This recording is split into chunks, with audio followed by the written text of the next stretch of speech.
नमस्कार दोस्तों, हमारे YouTube चैनल एक प्रयास उड़ान की में आप सभी का स्वागत है। आज हम पंचायती राज अधिनियम के कंप्लीट होने के बाद एक पेशा एक्ट है जो कि अनुसूचित क्षेत्रों के लिए क्या होता है, लागू होता है। इसके बाद में क्या करेंगे, हम अध्ययन करते हैं। ठीक है, जो पेशा एक्ट था, इस पेशा एक्ट का अगर फुल फॉर्म देखे जाए तो पंचायती राज एक्सटेंशन शेड्यूल एक्ट 1996, हिंदी में पंचायती राज अनुसूचित विस्तार अधिनियम 1996।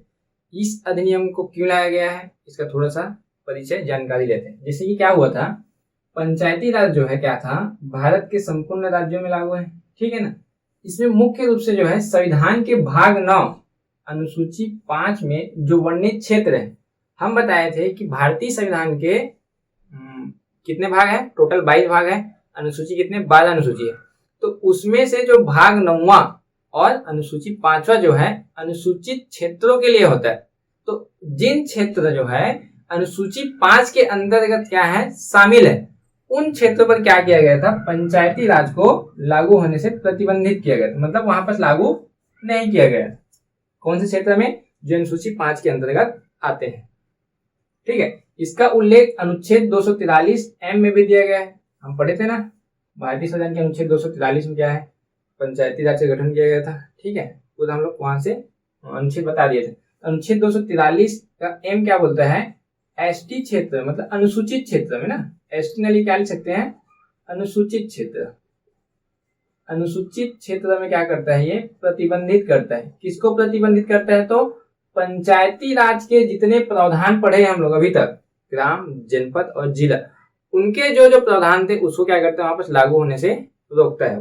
ठीक है, फिर क्या हुआ था, जब आवश्यक पड़ी कि भारतीय संविधान के अंतर्गत जो अभी प्रतिबंधित है, तो अनुसूचित क्षेत्रों में भी क्या है, ग्रामीण होगा कि नहीं होगा, तो वहां पर भी उनके स्वशासन के लिए क्या किया गया है कि उनके मतलब पंचायत जो होता है वो भी कहाँ लागू होना चाहिए, इन अनुसूचित क्षेत्रों में, ग्राम सभा का जैसे कि। ठीक है ना।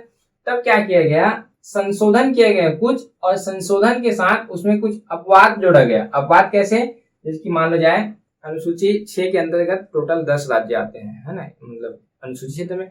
तो अपवाद के रूप में किन राज्यों में पंचायती राज अधिनियम को क्या किया गया, लागू किया गया। इसके लिए क्या हुआ था, अनुसूचित क्षेत्र में स्वशासन हेतु 1995 में भूरिया समिति, भूरिया की अध्यक्षता में क्या किया गया था, गठन किया गया था समिति, उसको क्या बोला जाता है, भूरिया समिति। याद कर लेना कि पेशा एक्ट को लाने के लिए कौन सी समिति का गठन किया गया था, तो भूरिया समिति। पंचायती राज में आप 5-6 समिति पढ़े हैं, उसी प्रकार क्या है पेशा एक्ट में है, ये कौन है समिति, भूरिया समिति। ठीक है, उन्होंने क्या किया था, एक समिति गठन किया गया, सिफारिश प्रस्तुत किए और उसमें संशोधन करके एक नया अधिनियम बनाया गया, पंचायती राज एक्सटेंशन शेड्यूल एक्ट अधिनियम 1996। ठीक है, 1996। इस पर क्या हुआ, राष्ट्रपति ने क्या किया, 24 दिसंबर 1996 को क्या किया, हस्ताक्षर किया, अनुमोदित किया। ठीक है, अनुमोदित करने के बाद क्या हुआ, ये जो भी एरिया था उस एरिया में क्या हुआ, ये लागू हो गया। कब, 24 दिसंबर 1996।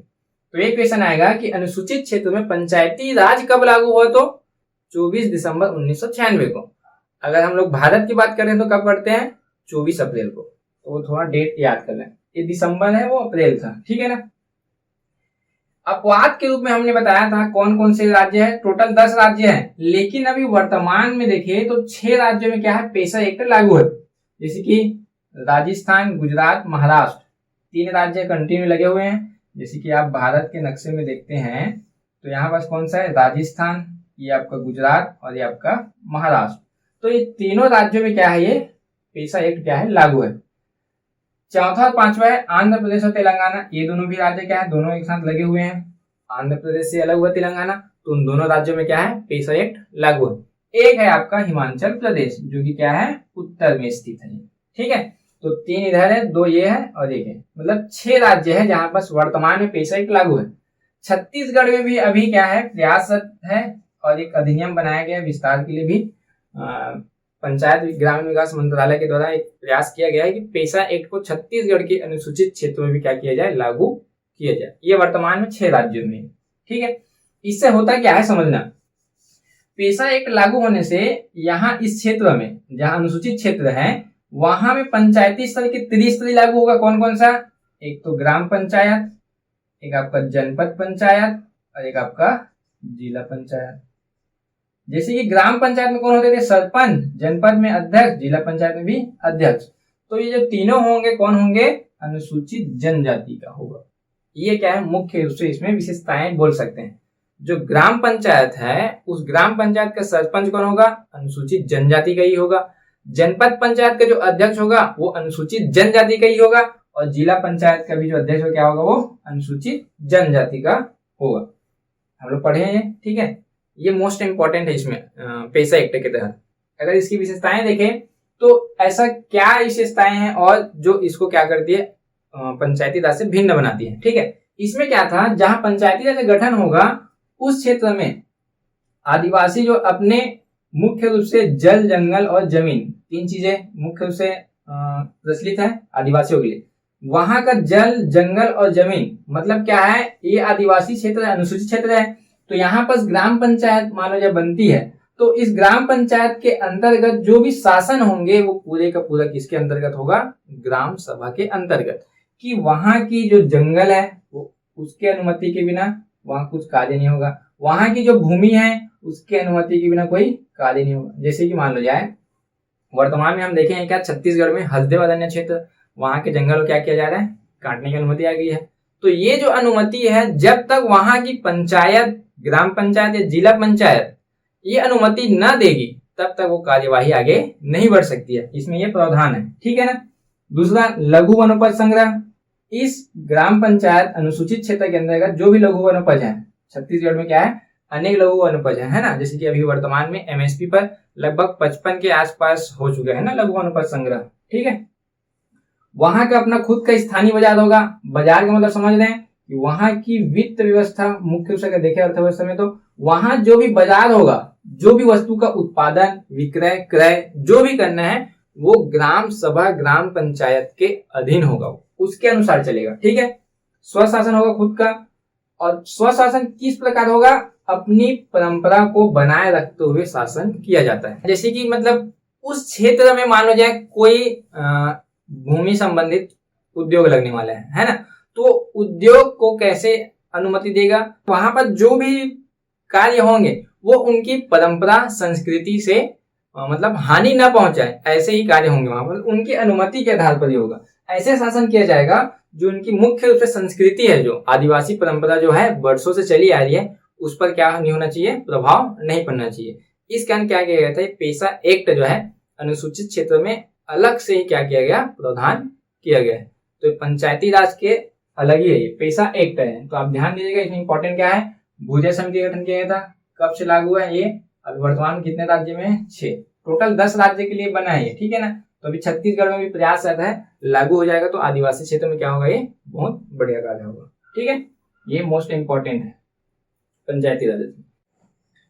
आगे हम देखते हैं पंचायती राज के तहत जो उम्मीदवार होते हैं, ठीक है, जो उम्मीदवार आपका नामांकन फॉर्म जब भरते हैं तो वो किस आधार पर रहेगा, और जब मत पत्र में जो आप निर्वाचन के दिन जो मत पत्र दिए जाते हैं उसमें उस नाम का क्रम क्या होता है?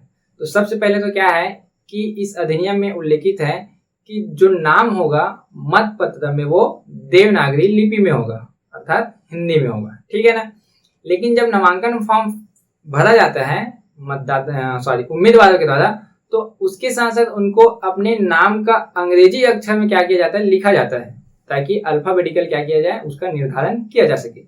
इसके लिए क्या किया गया है? जो भी आईडी देंगे प्रूफ के रूप में उसमें क्या होना चाहिए? सही होना चाहिए। उनको समय दिया जाता है, नहीं तो रिटर्निंग ऑफिसर क्या करते हैं? अपने अनुसार वो कर लेते हैं, बाद में दिक्कत ना हो इसके लिए। इस पूरे सब प्रक्रिया के लिए किसके अधीन काम होता है? ये रिटर्निंग ऑफिसर। हमने बताया था रिटर्निंग ऑफिसर किस क्षेत्र में कौन कौन होंगे यहाँ पर। तो आज छोटा सा देखेंगे, ध्यान दीजिएगा, ये एग्जाम में आया हुआ है और आगे भी, क्योंकि पंचायती राज अधिनियम 30 नंबर का है तो श्योर है कि एक न क्वेश्चन यहाँ से आए। तो नियम समझेंगे, कुछ नहीं है, जैसे कि आप अल्फाबेटिकल इंग्लिश जानते हैं तो आसानी से बन जाएगा ये, ठीक है। ये मुख्य रूप से क्या है? निर्वाचन में भाग लेने वाले उम्मीदवारों की सूची है वर्ण क्रम में, अल्फाबेटिकल, ठीक है ना। जैसे कि मान लो जाए एक पंचायत चुनाव में 4 लोग क्या किए? एक पद के लिए क्या किए? नामांकन फॉर्म भरते हैं। जैसे कि मान लो जाए सरपंच का क्या है, चुनाव है। तो सरपंच के चुनाव में 4 लोग क्या किए, नामांकन फॉर्म भरे पद के लिए, सरपंच के लिए। एक है विजय, एक है विनय, एक है विजया और एक है विमल। तो ये 4 नाम है। तो इन चारों नाम को जब मत पत्र दिया जाएगा, हमने बताया था कि मत पत्र जो उसका रंग भी निर्धारण था कि नहीं था, बताया था ना। पंच का क्या होता है, सफेद कलर का होता है, और सरपंच कौन सा कलर का होता है, पीला कलर का होता है, उसके बाद नीला, उसके बाद गुलाबी कलर का होता है। ये हमने क्या पहले ही आपको वीडियो में बता चुके हैं। तो यहाँ पर जो मत पत्र है, जैसे कि ये मान लीजिए आपका मत पत्र है, ठीक है ना। तो मत पत्र में सबसे पहला नाम किसका होगा इन चारों में, तो देखिए इंग्लिश के वर्णमाला के अनुसार चारों में क्या है, वी है, ठीक है। सेकेंड अक्षर देंगे, अगर चारों में मान लो जाए यहाँ पास ए रहता तो ये पहले ही आ जाता, लेकिन अभी हमारे पास क्या है, चारों में वी है यहाँ पास। सेकेंड अक्षर देखें तो ये भी क्या है, आई है। अब क्या होता है अलग अलग, देखो इसमें जे एन जे एम। अब इन जो थर्ड नंबर का जो अक्षर है उसमें सबसे पहले किसका आता है, तो देखिए यहाँ पर जे है, एन है, जे और एम। तो देखो ये जो जे वाला है ये पहले आएगा एम और एन से, तो जे, तो इन दोनों में भी क्या हो गई, बराबर होगी। देखिए वाला विजय और विजया, स्पेलिंग देखिए यहाँ पर, ठीक है। लेकिन यहाँ पर चौथा जो है वाई है और यहाँ का चौथा क्या है, ए है। तो सबसे पहले कौन आएगा, विजय। मतलब क्रम अनुसार सबसे पहले किनका नाम आएगा, विजय का नाम आएगा यहाँ पर, ठीक है। जो दूसरा आएगा वो विजया, तो ये कौन सा नंबर का हो गया, थर्ड नंबर का हो गया, ये आया। अब विनय और विमल की बात करें तो थर्ड अक्षर क्या है, एन है, और यहाँ पर क्या है, एम है। तो एम पहले आता है कि एन आता है, तो एम पहले आता है, तो कौन सा आएगा आपका, चौथा, और बचा कौन सा, ये दूसरा। तो ये आपका क्या हो जाएगा, एक मत पत्र में क्रम हो जाएगा किसका, जो निर्वाचन के लिए क्या उम्मीदवार जो है नामांकन फॉर्म भरे उनका मत पत्र में ये क्या होगा, क्रम होगा। ये तो सिंपल था, नाम से क्या कर लिया हम लोग, अल्फाबेटिकल से निकाल लिया। यहाँ पर क्लियर हुआ कि नहीं हुआ, देखिए यहाँ पास विजय, विनय, विजया और विमल। तो ये क्रम जमाना था कि मत पत्र में किनका नाम सबसे पहले ऑर्डर में होगा, क्रम में यहाँ पास। तो हमने क्या किया, ये जमा, ये समझ में आया कि नहीं आया। अब बात करते हैं, नाम तो सेम हो गई, जो अक्षर थे वो सेम हो गई। अब देखते हैं चेंजेस क्या होती है। जैसे किसी नाम के आगे क्या लग जाता है, डॉक्टर आनंद, इंजीनियर ओम प्रकाश, मैनेजर गुलजार, प्रोफेसर तुलेश, ये 4 नाम है और चारों नाम के आगे क्या है, उनका एक पद क्या है लिखा हुआ है। तो यहाँ पर जब हम निर्धारण करेंगे, अगर नियम के तहत देखें तो डी ई एम पी को समझना चाहिए। इसमें डी ई एम और पी में कौन पहले आ रहा है, डी पहले आ रहा है। लेकिन ये नियम क्या है, गलत है। जब भी किसी का नाम के आगे उपाधि जुड़ा रहेगा तो उपाधि को बिल्कुल नहीं लेना है, आप ध्यान दीजिएगा। डॉक्टर नहीं लेंगे, इंजीनियर नहीं लिया जाएगा, मैनेजर भी और प्रोफेसर भी नहीं लिया जाएगा। उसके मुख्य नाम पे क्या करते हैं, हम फोकस करते हैं। तो यहाँ पास आनंद है, ओम में ओ है, गुलजार में जी और तुलेश में टी है। तो सबसे पहले जो आएगा मत पत्र में, सबसे लिस्ट में ऊपर क्या होगा, ए आएगा, आनंद आएगा कि नहीं आएगा। दूसरा में जो आएगा वो जी आएगा, थर्ड नंबर, क्योंकि जी के बाद ही क्या आता है, ओ आता है। तो यहाँ पर थर्ड में कौन आएगा, ओ, और लास्ट में आपका ये आ जाएगा आपका।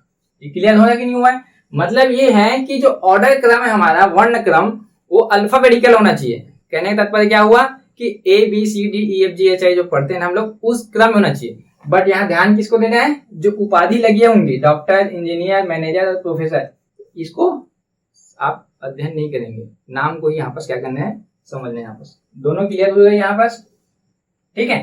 क्रम ऐसे आएगा कि जो उम्मीदवार जो है उनका वर्ण क्रम किस आधार पर होगा, तो एक क्रम रहेगा आपका, ठीक है ना। आगे देखते हैं, अलग अलग हो गई। अब देखते हैं हेमा ठाकुर, हेमा साहू, हेमा वर्मा और हेमा बघेल। ये देखो हेमा नाम जो है चारों में क्या है, कॉमन है। उनके जो कास्ट है उसमें क्या है, डिफरेंट है। जैसे कि यहाँ पर देखिए ठाकुर, साहू, वर्मा और बघेल। तो हम क्या करते हैं, इसमें नाम जब सेम रहता है चारों का चारों, तो उसके कास्ट में क्या करते हैं, ध्यान देते हैं। मतलब पहला चारों क्या है, हेमा कॉमन है, उसके कास्ट में आएंगे, जैसे कि ठाकुर, साहू, वर्मा, बघेल। अब इस चारों में देखते हैं कि सबसे पहले कौन सा आएगा। तो सबसे पहले कौन सा आ सकता है, देखो ठाकुर में टी, साहू में एस, वर्मा में वी और बघेल में बी। तो सबसे पहले कौन आएगा, बघेल का एक चौथा नंबर आया कि नहीं आ रहा है, ये आ जाएगा पहले में। दूसरा नंबर कौन आ सकता है, STUV, तो S आता है तो दूसरा आ गया यहाँ पास। तीसरा में कौन आता है? T, तो पहला आ गया यहाँ पास, और लास्ट में आपको क्या आ गया? ये। ठीक है, तो सबसे पहले कौन आया है आपका? चौथा नंबर। ठीक है ना। दूसरा में कौन आया है आपका? ये वाला साहू वाला। तीसरा में ठाकुर, और चौथा में थर्ड नंबर का। तो ये आपका क्या हो जाएगा? ये क्रम होगा, मतलब 4 2 1 3। ये क्लियर हुआ? मतलब नाम समान है तो उनके जो कास्ट में जाति जो लिखी है उसमें क्या करना है, उस आधार पर क्या निकालना है हमको? अल्फाबेटिकल नाम निकालना है। ये क्लियर हुआ कि नहीं हुआ? ठीक है, देखिए यहाँ बस हेमा का चारों नाम है, ये ठाकुर और साहू वर्मा और वगैरह। अब क्या होता है, कभी कभी जो ठाकुर, कुंवर, पंडित, ये लोग क्या करते हैं, अपने नाम के आगे लगाते हैं इसको, क्योंकि हम जानते हैं क्या, ठाकुर, कंवर, कुंवर, चौहान, चौधरी, ये सब क्या है? एक उपाधि है जो उनके सामने लगाया जाता है। जैसे कि समझने के लिए, ठाकुर भानु प्रताप सिंह, सूर्यवंशम का भानु प्रताप सिंह, ठीक है ना। तो ठाकुर क्या है? भानु प्रताप सिंह। कंवर जगमोहन सिंह, पंडित शुभम मिश्रा। तो ये क्या है, मान लीजिए 3 नाम है आपके सामने, ठाकुर, कंवर और पंडित। नियम ये बोलता है कि अल्फाबेटिकल करना है, ठीक है ना। तो अल्फाबेटिकल करना है तो नियम के अनुसार तो टी के पी है, तो पहले तो के आना चाहिए, उसके बाद पी, उसके बाद टी आना चाहिए। लेकिन नहीं, यहाँ पर क्या किया जाएगा, उसके नाम को यहाँ पर देखा जाएगा। जैसे कि भानु प्रताप सिंह तो पहले ही आ जाएगा, जगमोहन सिंह में दूसरे का दूसरा आ जाएगा, और शुभम मिश्रा में तीसरा ही आ जाएगा। समझ में आया कि नहीं आया? मतलब ये अल्फाबेटिकल ही रहेगा, लेकिन बस आपको क्या ध्यान देना है, ये ठाकुर पहले लग गए तो बिल्कुल ध्यान नहीं देना है आपको। क्लियर है? ये 4 हो गए ना। अच्छे से समझना है इसको और ध्यान पूर्वक। अगर कोई डाउट होता है तो आप हमें कमेंट के माध्यम से बिल्कुल पूछ सकते हैं आपस, ठीक है ना।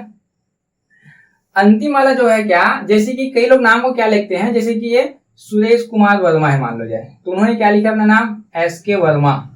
जैसे कि पंकज कुमार भगत है ये, तो उन्होंने क्या लिखा? PK भगत, ठीक है। जैसे कि रजत कुमार चंद्राकर है, तो इन्होंने क्या लिखा? RK चंद्राकर। तो नाम हुआ कि नहीं हुआ? तो नियम क्या बोलता है कि अल्फाबेटिकल होना चाहिए, तो इसके अनुसार क्या हो जाएगा, यहाँ बस P पहले आ जाएगा, और उसके बाद R, उसके बाद S। ये होगा कि नहीं होगा? क्रम ऐसा होना चाहिए।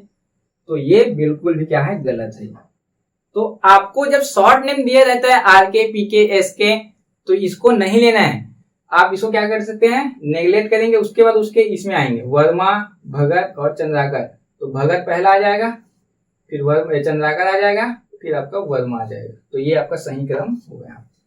क्लियर हुआ कि नहीं हुआ? 5 पे देख लिया आप, यहाँ भी था, ये विजय वाला देखे थे अपन, ठीक है ना, सेकंड नंबर में आया, और ये पहला है विजय, विनय और विमल। क्लियर है? हेमा वाला में देख लीजिए आप, ठीक है, और इसमें भी देख लीजिए। मतलब 5 का क्या है, अलग अलग क्या है, नियम है। तो आप इसको थोड़ा सा ध्यान में रखिएगा। अगर मान लो जाए सबका नाम सेम आता है और उसका कास्ट भी सेम है, तो उनके पिताजी का नाम भी लिखा जाता है नामांकन फॉर्म में, तो उनके पिताजी के नाम के आधार पर क्या किया जाता है, उसका निर्धारण किया जाता है। क्लियर हुआ यहाँ बस? ठीक है, तो इसको आप अच्छे से करिएगा। देखिए पंचायती राज में 50% महिला आरक्षण है ना, हमने भी यहाँ महिलाओं को स्थान दिया है। देखिए ये पूरा हेमा चारों, यहाँ विद्या 3 पे भारी है कि नहीं है, मतलब हमने आरक्षण दे के रखा है यहाँ पर, ठीक है ना। ऐसा नहीं होना चाहिए कि हमने महिलाओं को स्थान नहीं दिया। क्लियर हुआ ये? ठीक है, ये था आपका पंचायती राज का मुख्य रूप से अंतिम पार्ट। हम आगे देखते हैं क्या, जो राष्ट्रीय पंचायत पुरस्कार दिया जाता है भारत सरकार के द्वारा प्रतिवर्ष कब, 24 अप्रैल को, ठीक है ना, उसका थोड़ा सा हम बता देते हैं बस, ठीक है।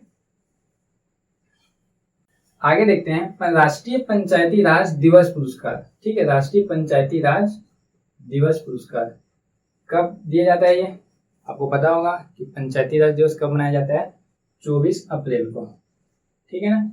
24 अप्रैल को क्या मनाया जाता है, पंचायती राज दिवस। भारत में सर्वप्रथम वर्ष 2010 में क्या मनाया गया था, पहला पंचायती राज दिवस। तो 2022 में कौन से क्रम का होगा, 13वां क्रम का, ठीक है ना।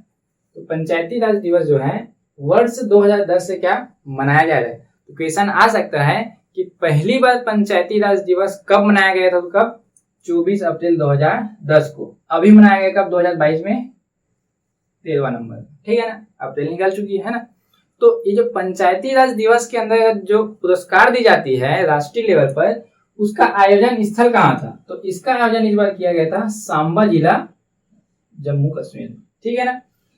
इस दिवस क्या होती है, जो भारत के अंतर्गत जितने ग्राम पंचायत है उनको क्या किया जाता है, पुरस्कृत किया जाता है बेहतर कार्य या क्रियान्वयन के लिए। ठीक है ना।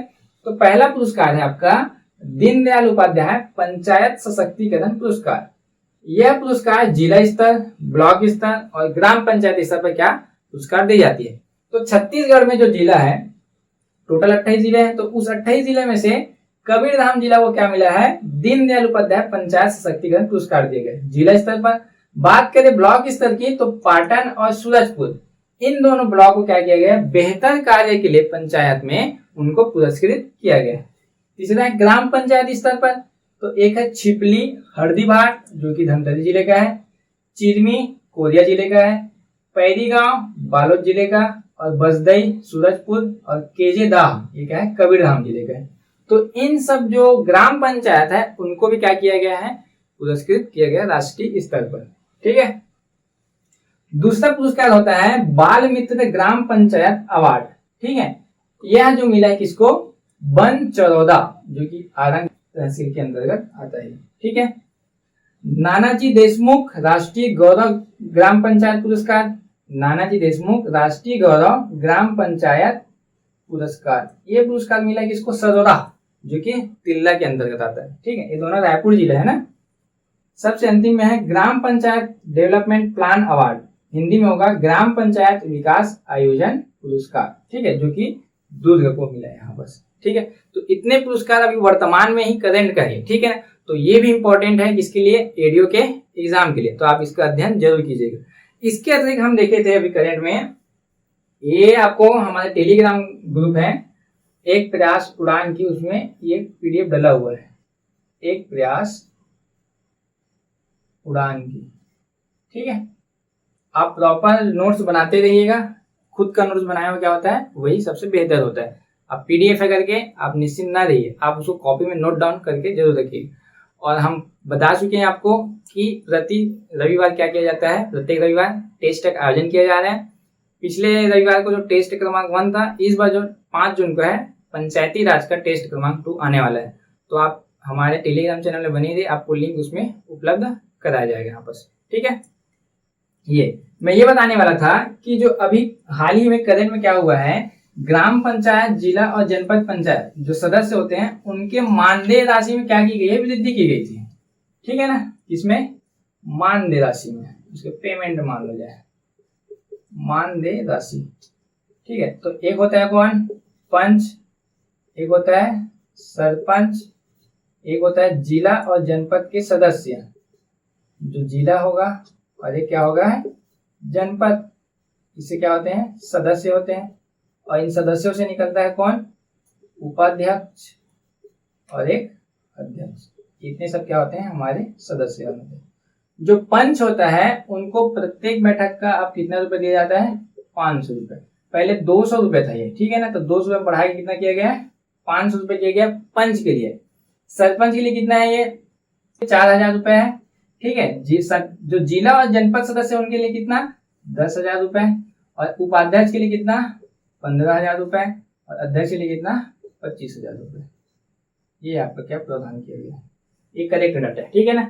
मतलब क्या है, पंच जो होंगे उनको प्रत्येक बैठक में कितना पैसा दिया जाएगा, 500 रुपए। ठीक है। और जो सरपंच के जो मानदेय राशि है वो कितना है आपका, 4,000 रुपए।